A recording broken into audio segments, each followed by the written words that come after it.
ni le bien qu'on m'a fait, ni le mal, tout ça m'est bien égal. Non, rien de rien. Non, je ne regrette rien. C'est payé.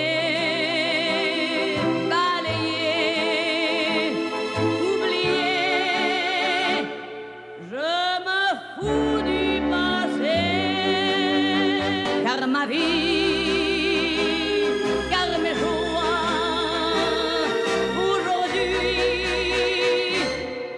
ça commence avec toi.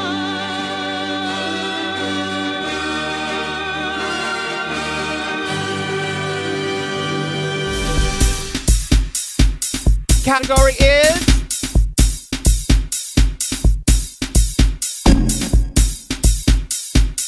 Category is Bring it to the runway, runway, runway. Bring it to the runway, runway, runway. Bring it to the runway, runway, runway. Bring it to the runway, bring it to the runway, bring it to the category is backdoor barefoot butch queen. Category is bear claw realness. Category is high couture Broadway chic. Category is butch queen nutcracker. Who's gonna crack that nut? Category is butch queen first time in drag. Category is butch queen up in drag. Category is linebacker. My drag name is Margot Marceau. I like to think of it as me kind of mixing, matching things. Like, I'm really obsessed with like French culture. I think it's so interesting the way they do everything grand. It's very traditional the way they do it. Margot Marceau translates almost translates to Pearl Warrior, which I think is really interesting because it's this idea of mixing something precious with something that's really fearless and almost vixen-like. So I thought it was interesting to even play with the last name. I think what really inspired me is that, for me, even when I went to design school, you know, there was so much freedom to like look at different things, read about different things, watch these movies, these documentaries, and kind of find my own frequency, if you will. I think it's important for us to kind of educate ourselves on the culture before us. So I feel like what really defines what I do and what really inspires me is culture, learning about stuff, playing with stuff and seeing what it does for you. I think definitely. I think what it is for me is that for most of my life I've been told, you know, you can't do this, you can't act like this, you can't walk like this, you can't speak like this. It's always can't, don't.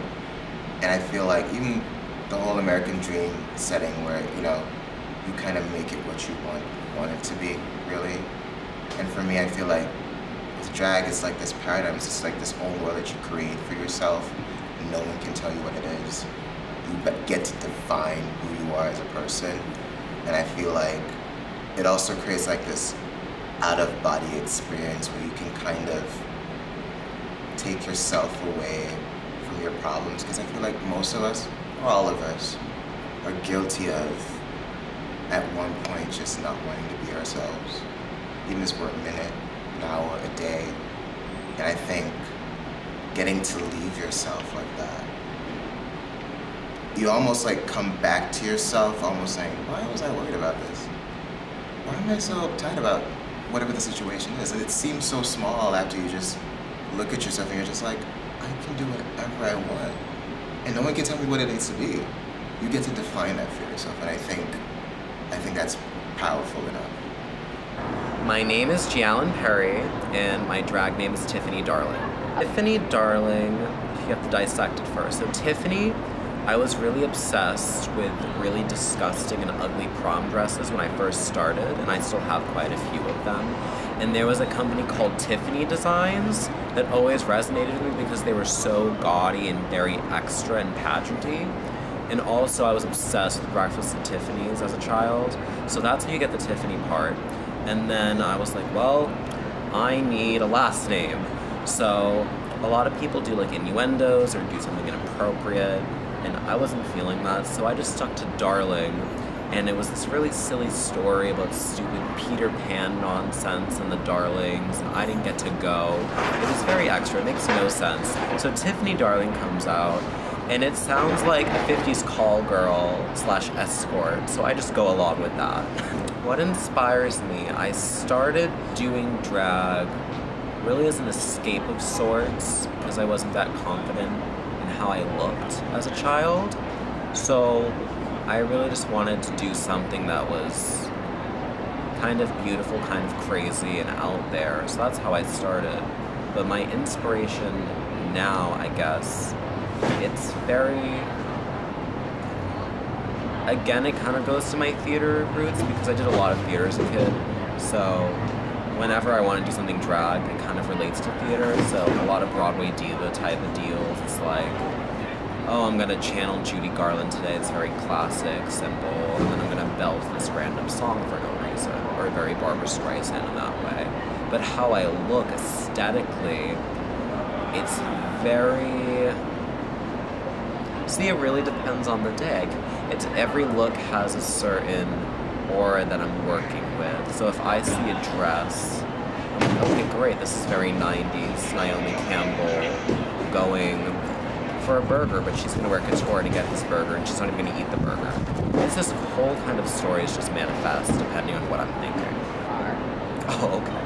The biggest misconceptions of drag, probably the biggest one is that we want to be women. A lot of trans women do drag. They somehow turn into start doing drag, which is fine, that's perfectly fine on its own, but then everyone thinks that we want to be women. I don't want to be women. I'm a male. I'm fine with that. I guess the second one is that we're mocking women by doing drag. Because I'm not mocking women at all. I'm showing my appreciation and my odd perspective on... It's like a social commentary what I'm doing, essentially. I am showing you how I see a culture, and I'm exploring different ideas and themes and how I portray myself as a woman. Drag, to me, it is creating an illusion that starts a dialogue. Profound, I know. Take that for what you want it to be. Or I've actually like watched a couple of videos about like how they do it, and I'm fascinated, but I'm not like, I've never like seen like a you know, there's a show like everything, right. And like I've never seen that, but like I know like a couple of them, and they like I've watched a couple of the YouTube videos, so okay. I know a little bit. It's about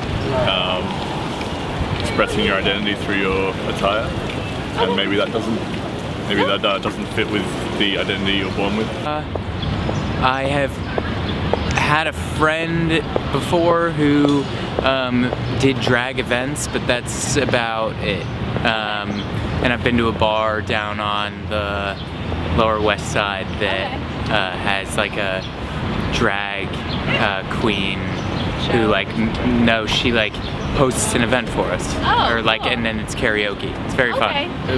That RuPaul really helped launch it into its pop culture world, from a sort of a darker club scene to an actual pop culture scene. He did a lot of stuff on MTV in like the early 90s, I guess, maybe late 80s, early 90s, something like that. I mean, obviously RuPaul's Drag Race has done a lot. Outside of RuPaul, I know that, what do I know? I don't know.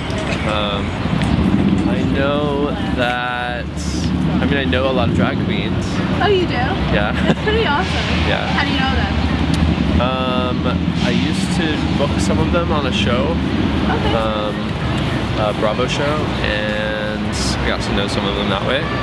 Maybe like, maybe like, I want to say like maybe 7th or 8th grade. like I was like in a car and we were like passing. We were like my mom was driving home and we like passed like some bar and there was just like drag queens out and like jaywalking across the street. I was like, oh, that's a thing. And I was like, okay. Yeah, I would say the same in middle school. Like, I would just watch drag queens videos on YouTube. Oh, okay. And then in high school, I really got more into it and all that. I think it was like when I was really little. Yeah. It was some actually, okay, it was like on with Friends when Chandler's dad was a drag queen. I think that's the first time I ever heard. Yeah, so I think that was it.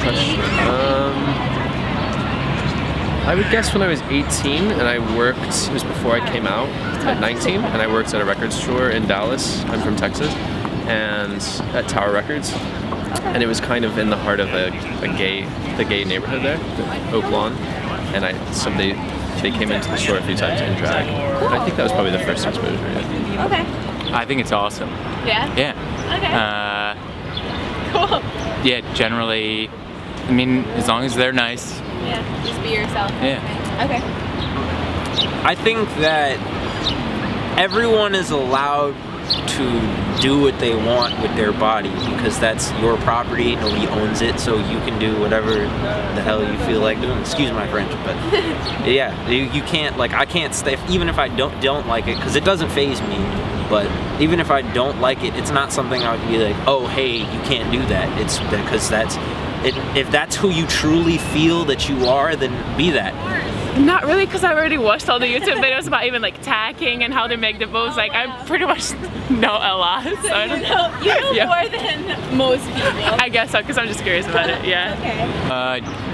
Yeah. Do you have to be transgender to be drag, or you don't? You don't. I mean, if more people knowing about it promoted tolerance, then yeah, sure. Yeah. I think it changes depending on where you are in the world. And how open-minded or progressive people are. Actually, yeah, I feel like a lot of people don't know about it, and that's why like it makes it like a stigma, and like people don't appreciate it. Like, I feel like it's not like a sort of art.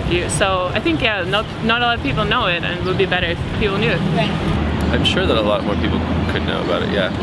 Yeah. Honestly, I live in a bubble in New York, so I don't know, but generally I think that education is important and awareness is very important. Okay, awesome. Yeah.